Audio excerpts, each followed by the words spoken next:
The big question everybody's going to ask is, if I have the old game, do I need to buy the new game? I'm going to give an unqualified yes.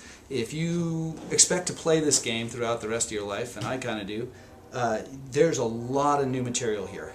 There is, in the original one, you had Thunderbolts and Apaches, and that's all you knew about them. You didn't know which revision of them. You just had Thunderbolts and Apaches. And for auxiliary aircraft, there were a couple of Harriers and a couple of Super Cobras, and that was it.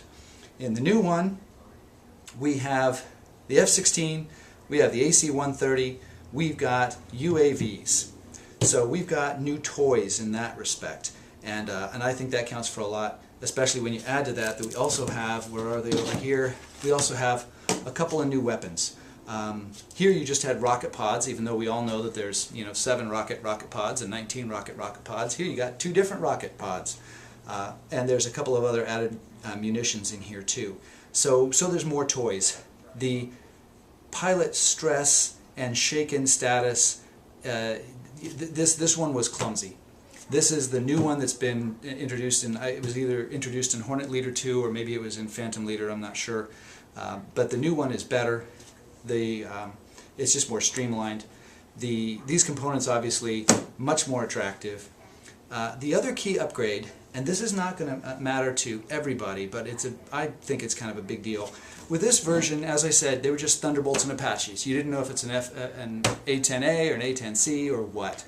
And so you didn't know, because the game came out in 1991, you didn't know if you were playing in the late 80s and you make up a scenario and it's in 2000 and suddenly you don't have the right weapons, and it was never quite clear what time period you were in.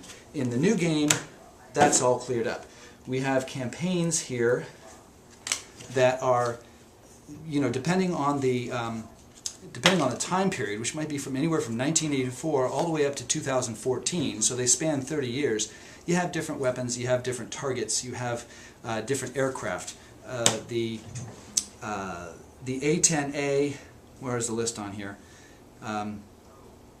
You have the AH-64A and the AH-64D for the Apaches. And for the Thunderbolt, you have the A-10A and the A-10C. So this has more a sense of a time, where this was vaguely amorphous time-wise. This is specifically going to place you in the 80s, in the 90s, in the 2000s, or even 2014.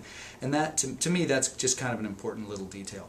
So you have new toys, you have more authenticity, you have a streamlined rule system, you have a big upgrade to the components, and there's just a lot of stuff in here. Did I mention you get the AC-130 gunship flying around, blasting at the ground as part of your quote-unquote squadron? This is, if you're going to play Thunderbolt Apache Leader, this upgrade is worth it. Having said that, I don't want to downplay this one or denigrate this one too much, because I want to go ahead and trade it. Somebody's going to take this off my hands.